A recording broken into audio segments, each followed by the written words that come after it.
लोगों को धोखा देने के लिए, लोगों को कंट्रोल करने के लिए उन्हें विकल्प दो, उन्हें चॉइस दो। बड़ी बड़ी कंपनियां, बड़े बड़े ब्रांड्स इस पावर रूल का यूज करते हैं।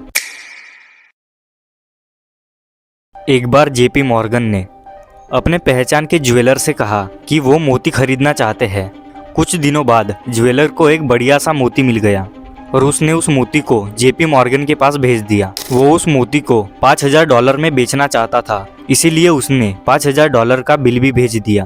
कुछ दिन बाद उस मोती का बॉक्स वापस आया और उस पर $4000 का चेक था और साथ ही में जेपी मॉर्गन ने ज्वेलर के लिए एक चिट्ठी भेजी थी। चिट्ठी में ये लिखा था कि मैं इस मोती के बदले सिर्फ $4000 दे सकता हूँ, 5000 नहीं। अगर आपको ये डील पसंद है तो $4000 लेकर उस बॉक्स की सील खोले बिना मुझे वापस भेज दीजिए। चिट्ठी पढ़कर ज्वेलर गुस्सा हो गया क्योंकि उसने सोचा कि मैं 5000 की चीज 4000 में क्यों दूं, और ज्वेलर ने 4000 का चेक वापस भेज दिया।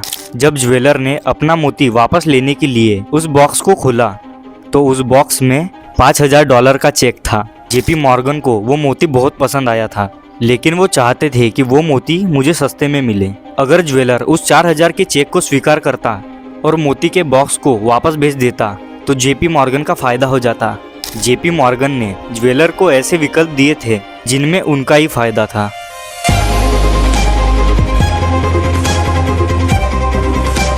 कोटेड लॉस ऑफ पावर का 31वां नियम, control the options, get others to play with the cards you deal. विकल्पों पर नियंत्रण करें, दूसरों को ताश के उन पत्तों से खिलाए जो आपने बांटे हो।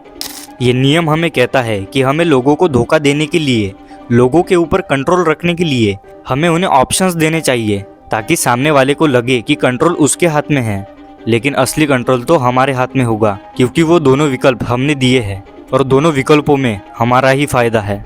रॉबर्ट ग्रीन कहते हैं कि सबसे अच्छा धोखा वो होता है जिसमें सामने वाले को ये पता ही नहीं होता कि आप उसे धोखा दे रहे हो।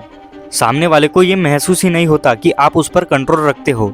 जब भी लोगों को विकल्प मिलते हैं, चॉइसेस मिलती है, तो लोग ये सोचते हैं कि कंट्रोल उनके हाथ में है। वो ये सोचते हैं कि चॉइसेस मेरे पास है तो कंट्रोल मैं कर सकता हूँ, लेकिन रियलिटी तो ये होती है कि असली कंट्रोल तो उसके पास होता है जिसने ये विकल्प बांटे हैं। चॉइसेस को कंट्रोल कैसे करें? पहला, विकल्पों में रंग भरो, यानी लोगों को वो सारे विकल्प उनके हित में नजर आने चाहिए। दूसरा, हमेशा विरोध करने वाले लोगों को अपनी इच्छा पर चलने के लिए मजबूर करें। जब भी आप सामने वाले से कोई चीज मनवाना चाहते हो तो उसके विपरीत बातें करो, ताकि वो आपको गलत साबित करने के लिए आपके विकल्पों पर चले। ठीक वैसे ही जैसे एक माँ अपने बच्चे को कोई ऐसी चीज जानबूझकर बता देती है, अपने बच्चों को करने से मना कर देती है जो वो उनसे करवाना चाहती है। तीसरा, खेल के मैदान को बदल दे। जॉन डी रॉकफेलर अपनी ऑयल कंपनी को बड़ा करना चाहते थे, इसलिए उन्होंने सभी छोटी ऑयल कंपनियों को खरीदने के बारे में सोचा, लेकिन डायरेक्टली अगर वो ऑयल कंपनियों को खरीदने जाते तो उन्हें सभी कंपनियों के सीईओ मना कर देते।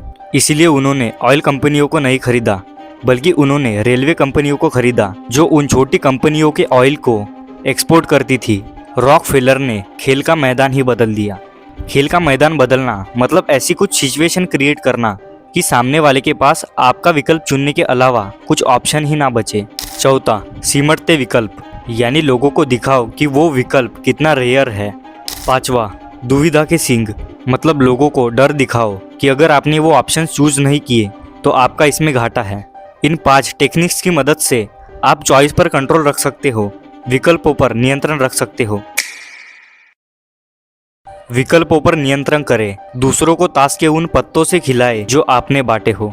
इस नियम का मतलब यह है कि लोगों को वो ऑप्शंस दो जो आपके हो।